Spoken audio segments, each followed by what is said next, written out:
Hi, I'm Andre, and I'm a black nerd, and I have a confession to make.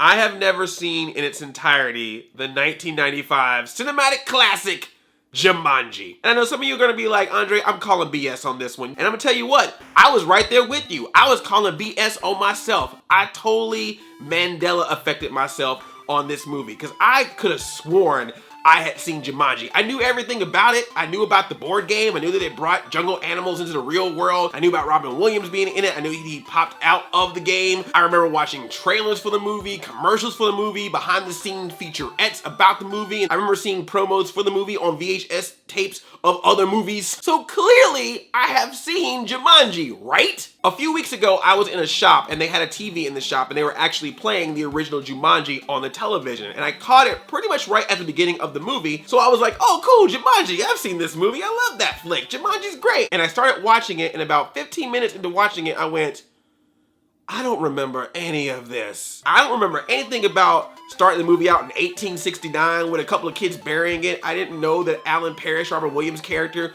was from 1969 and he was a kid that got trapped into the game and then came out 26 years later. So clearly I must have missed something, and I realized what I missed was the whole beginning of this movie. Somehow I saw all the action scenes in the movie but never saw the actual movie. Then recently I watched the trailer for Jumanji and I could understand, because the trailer for Jumanji pretty much shows like all of the major scenes in Jumanji. And that's when I realized, dude, you have seen so much of Jumanji, but you've never seen in its entirety Jumanji. You have not fully Jumanji'd Jumanji. So I'm gonna talk about Jumanji 1995. If you like me talking about retro movies, make sure you click that subscribe button, and always feel free to suggest other retro movies you'd like for me to talk about in the comments below. So I went on demand, got Jumanji, watched the movie, and I gotta say, man, Jumanji is a very 90s movie. Like, you don't get too much more 90s than Jumanji. If anyone ever says 90s movie, Jumanji is like right up there as the ambassador. Probably next to Mortal Kombat and Home Alone 2, Lost in New York. And it makes sense that Jumanji feels like a 90s film just from the director of the movie, Joe Johnston. He has made movies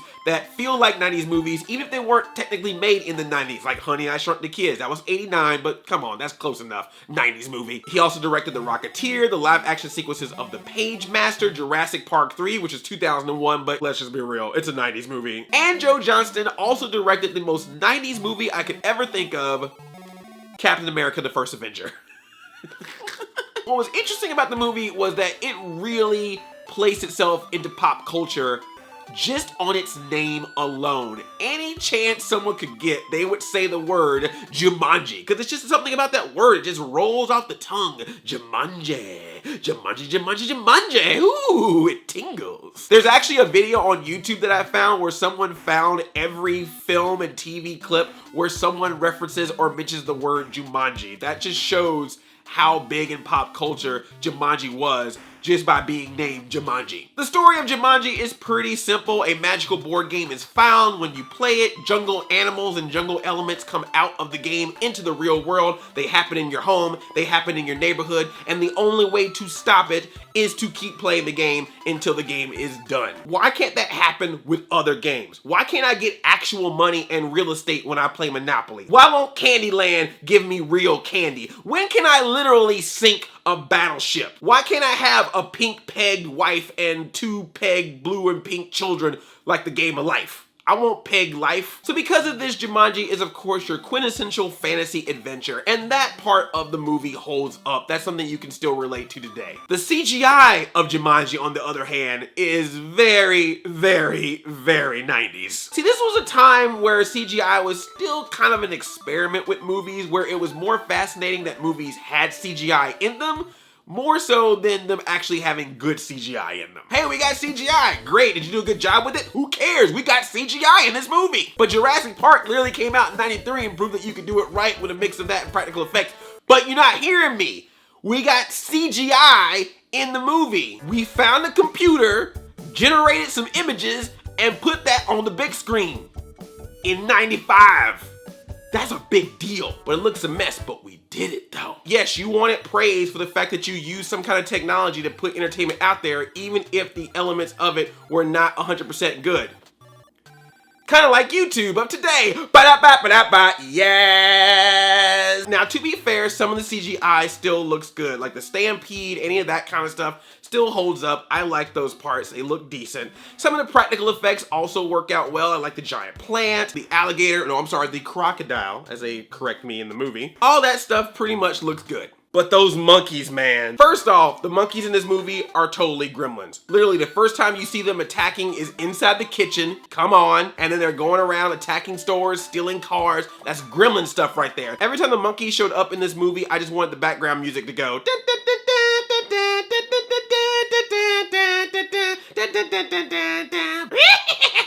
I mean, eek, eek, eek, eek. I'm a monkey, not a gremlin.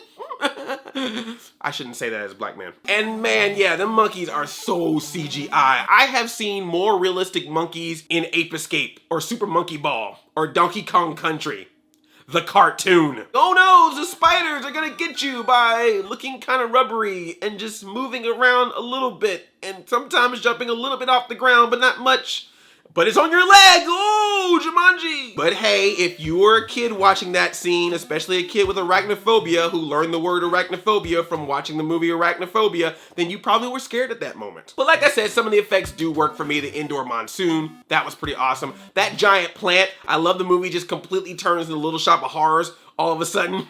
I think it's supper time. The kid sure looks like plant food to me. Yeah, man, these kids almost get eaten or destroyed by animals and plants and weather. Jurassic Park did almost have a Tyrannosaurus Rex step on a couple of kids. But Jumanji's like, well, we can do better than that. Let's just have them almost die all the time. We have a movie where animals attack and try to eat or kill people. Oh, well, that's definitely an R-rated film. Did I mention there's no blood? Oh, no blood? Okay, that's a PG-13 movie then. And did I mention the people are children and the animals come out of a board game? Oh, well, why didn't you say so? That is clearly a film for the entire family. PG, my friend. PG for you.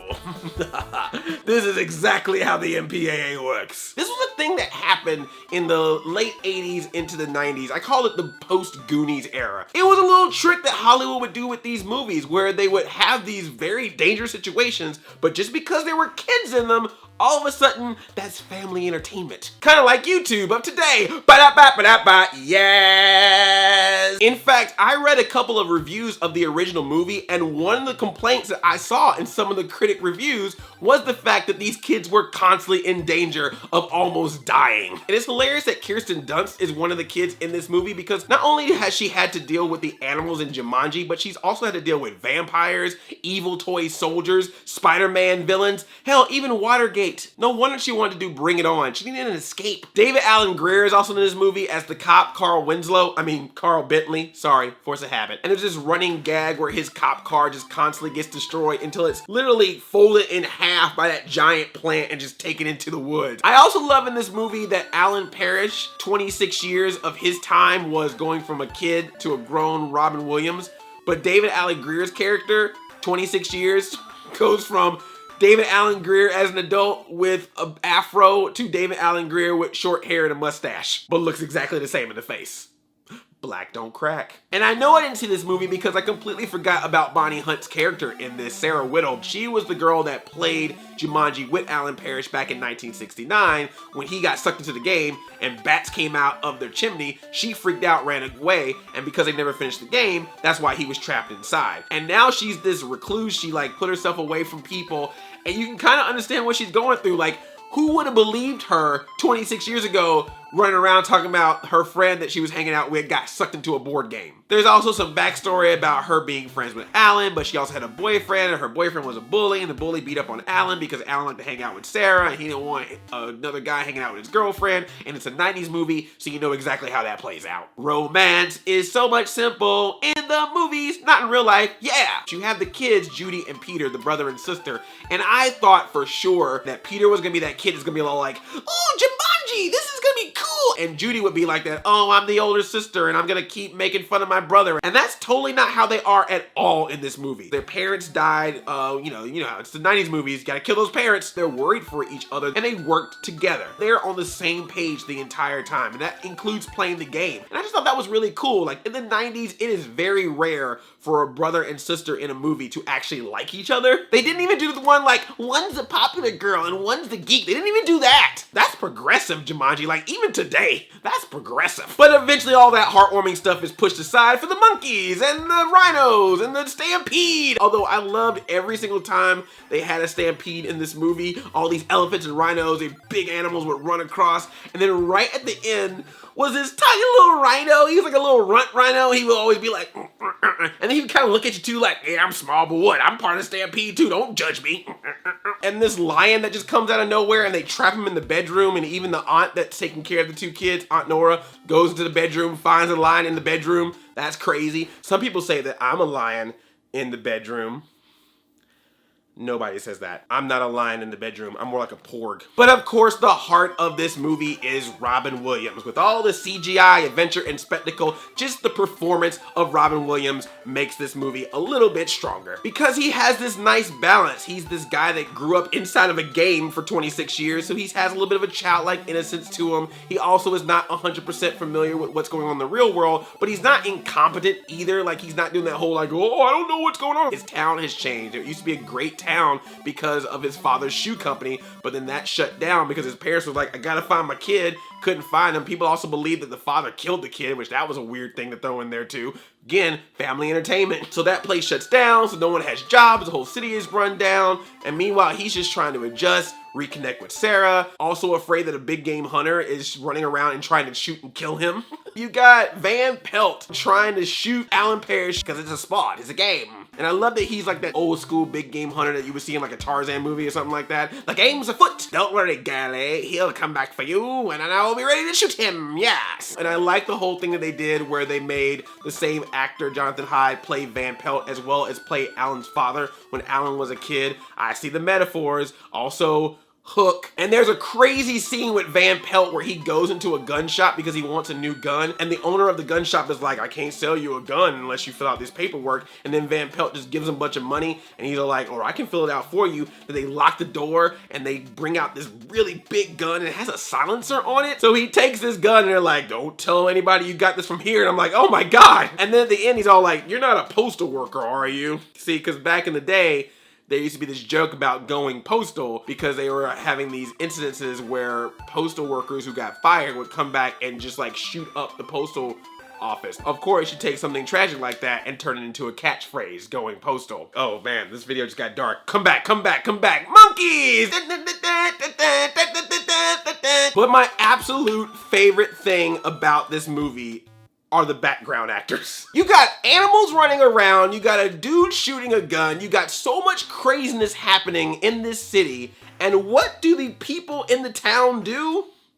They loot. There is looting going on constantly in the background of this movie. There's a whole scene that takes place in a store, and I can't even pay attention to what Van Pelt and the kids were doing. They even had a little Home Alone moment where they like shot a boat across the store to grab Van Pelt and knock him out of the way. But I couldn't even pay attention to that because I'm constantly looking at everyone looting in the background. There's even a part where Van Pelt shoots his gun in the air, and the people that hear it still slowly kind of walk away from it while still grabbing stuff along the way. I'm not gonna question the guy with the gun or why there's giant elephants and rhinos running around, but I'm gonna grab me some TVs and Pampers. And when everything wraps up nicely and turns back to normal, even Alan and Sarah go back to 1969 and grow up remembering everything that happened so they actually know the kids in present day. And Judy and Peter's parents never died, Masters of the Universe style. The movie ends at a Christmas party. So there you go. Jumanji is technically a Christmas film, just like Gremlins and Die Hard.